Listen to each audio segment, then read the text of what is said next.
बच्चों जय हिंद। स्वागत है आप सभी का गणित की कक्षा में। आज हम कक्षा 8वीं के अध्याय 8 प्रश्नावली 8.1 के कुछ और सवाल हल करने जा रहे हैं। तो चलिए देखते हैं कौन से सवालों को आज हम हल करने वाले हैं।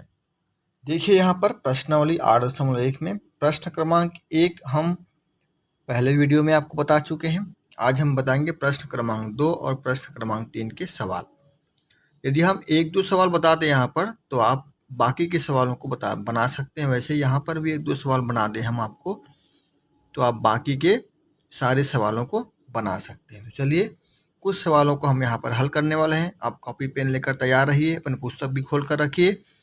साथ ही साथ आप उदाहरण के सवालों को भी बनाएंगे, ऐसी हम उम्मीद आपसे करते हैं। शुरू करते हैं प्रश्न क्रमांक 2 का पहला सवाल। बच्चों आपको प्रश्न क्रमांक 2 में लिखा दिया गया है, निम्न व्यंजकों के सभी संभावित गुणनखंड लिखकर महत्तम समापवर्तक ज्ञात कीजिए। अब देखिए पहला दिया है आपको 5s और 2s की घात 2। इन दोनों के सभी गुणनखंड लिखना है हमको और इसके महत्तम समापवर्तक ज्ञात करना है। तो चलिए शुरू करते हैं। हमें पहला बनाने जा रहे हैं। हल लिखेंगे यहाँ पर, हल 5 के गुणनखंड हो जाएंगे। 5 के क्या क्या गुणनखंड मिलेंगे हमको? 1 और 5। उसी प्रकार एस के गुणनखंड हो जाएंगे। एस के गुणनखंड बराबर 1 और एस। 5 और एस एक जैसे दिख रहा है यहाँ पर। 1 और 5 को हम ऐसे बना लेंगे अलग अलग। अब चलिए 1 के गुणा हम इसके साथ करेंगे तो 5s के गुणनखंड हो जाएंगे हमारे। यहाँ पर कि गुणनखंड लिखेंगे हम बराबर 1 का गुना 1 और s के साथ होगा तो 1 और s ये आ जाएगा। फिर 5 का गुना होगा इसके साथ, 5 एकम 5 और 5s। ये 5s के सभी गुणनखंड हो गए। अब हम किसका निकालेंगे? 2s के घात 2 के। तो हम यहाँ पर लिखेंगे 2 के गुणनखंड, 2 के गुणनखंड बराबर 2 के क्या क्या गुणनखंड होंगे? एक तो आएगा 1 और दूसरा स्वयं 2। 2 के केवल 2 गुणनखंड होते हैं, ये अभाज्य संख्या है। इसके 1 और स्वयं 2 एक गुणनखंड है। अब हम निकालेंगे s के घात 2 के गुणनखंड। s के घात 2 के गुणनखंड क्या क्या आएगा? एक तो स्वयं s 1 आएगा पहले, फिर s आएगा, फिर s की घात 2। हमको पहले ही बताए हैं यदि x की घात 2 है तो 1 x और x की घात 2 आता है। t की घात 2 है तो 1 t और t की घात 2 आता है। तो इसी प्रकार से s की घात 2 है यहाँ पर, तो 1 s और s की घात 2।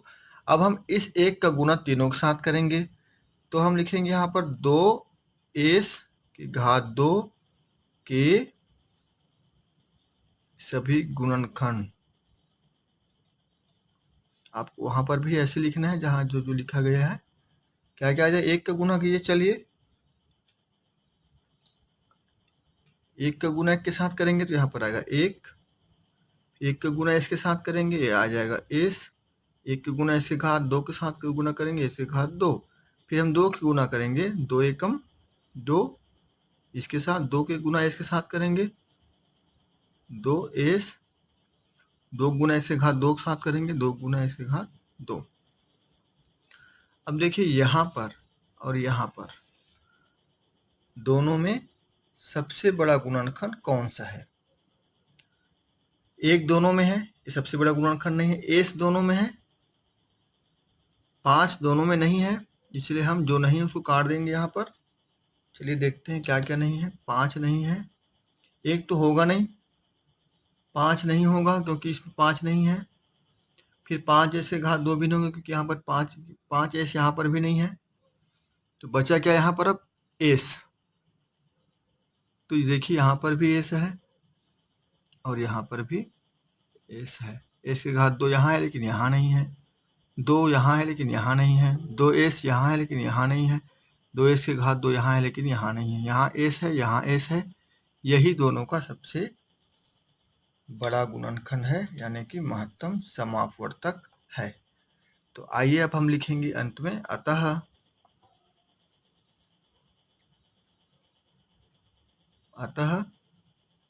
5s और 2s की घात 2 का महत्तम समापवर्तक बराबर क्या होगा, s। यही हमारा आंसर है। आपको कहा गया बच्चों प्रश्न में निम्न व्यंजकों के सभी संभावित गुणनखंड लिखकर महत्तम समापवर्तक ज्ञात कीजिए। इसलिए हमको सभी संभावित गुणनखंडों को यहाँ पर लिखना पड़ा है, ये यहाँ पर और यहाँ पर। उसके बाद हम दोनों में देखेंगे कि दोनों में सबसे बड़ा गुणनखंड कौन सा है। यहाँ पर s आ रहा है सबसे बड़ा गुणनखंड, इसलिए हम यहाँ पर लिखेंगे महत्तम समापवर्तक बराबर s। किसके किसके महत्तम समापवर्तक है, 5s और 2s की घात 2 का। इसी प्रकार से अब बाकी सवालों को बनाएंगे, जैसे 9m की घात 2 3t। हम इसको यहीं पर देख के बना सकते हैं। देखिए 9 और 3 का महत्तम समापवर्तक क्या होगा, 3 होगा। यहाँ पर m है, यहाँ पर t है, दोनों में चर अलग अलग है, इसलिए दोनों का एक ही होगा महत्तम समापवर्तक। तो कुल मिला के हम देखा जाए तो इस दोनों पदों में सिर्फ 3 ही ऐसा है जो दोनों में मौजूद है। इसमें m नहीं है और इसमें t नहीं है, तो m और t दोनों ऐसे ही हट जाएगा। तो इसको भी आप इसी प्रकार से क्रमशः बनाकर देखेंगे, इसको भी आप ऐसे ही बनाएंगे। यहाँ पर देखिए 6 और 8 है, 6 और 8 का महत्तम समापवर्तक होगा 2। और यहाँ पर देखिए a घात 2, यहाँ पर a है, तो यहाँ पर सिर्फ a है इसलिए आ जाएगा a। यहाँ b है लेकिन यहाँ b नहीं है, इसलिए हम b को छोड़ देंगे। आप चाहें तो इस सवाल को बनाने के लिए उदाहरण का भी प्रयोग कर सकते हैं। तो ये सवाल हम आपके लिए बाकी सवालों को छोड़ रहे हैं। एक सवाल बनाने के बाद ध्यान से यदि आप देखे होंगे तो आप बाकी सवालों को बना सकते हैं, चाहे तो आप वीडियो को पुनः देख सकते हैं। तो यहीं पर हम इस सवाल को छोड़ते हैं, अब बाकी आप स्वयं बनाएंगे। हम बढ़ेंगे प्रश्न क्रमांक 3 की ओर। चलिए देखिए प्रश्न क्रमांक 3 क्या कहता है। इसमें लिखा हुआ है निम्न व्यंजकों का महत्तम समापवर्तक ज्ञात कीजिए। कैसे ज्ञात कीजिए नहीं लिखा है, इसलिए हम यहाँ पर शॉर्टकट विधि का प्रयोग करेंगे। देखिए प्रश्न क्रमांक 2 हम यहाँ पर ले रहे हैं। इसमें लिखा है 24 a की घात 2 bc और 20 bc की घात 2, दोनों का महत्तम समापवर्तक हमको ज्ञात करना है। तो चलिए हम शुरुआत करते हैं। हल, हम पहले 24 और 20 का महत्तम समापवर्तक निकालेंगे। यहाँ पर अचर और अचर का, तो यहाँ पर 24 और 20 का महत्तम समापवर्तक बराबर, हम पहले अंकों का महत्तम समापवर्तक निकाल रहे हैं। तो 24 और 20 दोनों कौन सी बड़ी संख्या से एक साथ भाग जाएगा, ये हमको देखना है। तो किससे जाएगा, 4 से दोनों संख्याएं एक साथ भाग जाएंगी, इसलिए हम लिखेंगे 24 और 20 का महत्तम समापवर्तक बराबर हम लिख लेंगे 4। ठीक है, 24 और 20 दोनों एक साथ 4 से भाग जाएगा। ये बड़ी से बड़ी संख्या है जिससे दोनों एक साथ भाग जाएगा, इससे और बड़ी संख्या नहीं है। फिर देखिए यहाँ पर a घात 2 है, यहाँ पर a बिल्कुल नहीं है, इसलिए हम इस a को छोड़ देंगे, इसका तो एक ही आएगा। अब देखिए यहाँ पर b है, यहाँ पर भी b है, तो दोनों जगह b है, b और b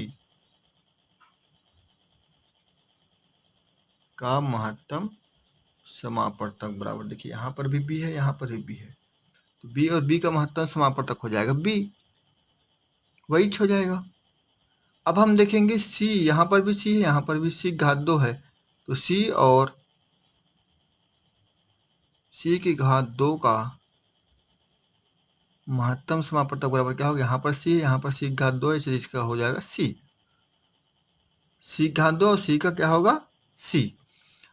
अब बच्चों हम इन सभी को एक साथ मिलाकर लिख देंगे। चलिए लिखते हैं, क्या आएगा। हम लिखेंगे 24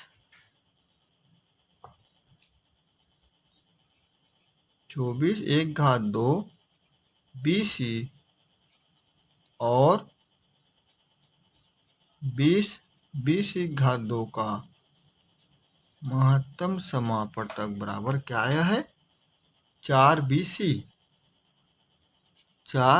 ये शॉर्टकट विधि है, लेकिन इससे पहले आपको इसके पहले के सवालों को अच्छे से समझना होगा, तभी आप यहाँ पर आएंगे तो ही अच्छा आपसे बनेगा। तो 4 BC ये हमारा आंसर है पहला का। अब हम दूसरा देखेंगे। इसी में दूसरा सवाल क्या दिया है आपको, 22P की घात 2 Q की घात 2 R 33P Q की घात 2 R की घात 2। चलिए इसको देखते हैं।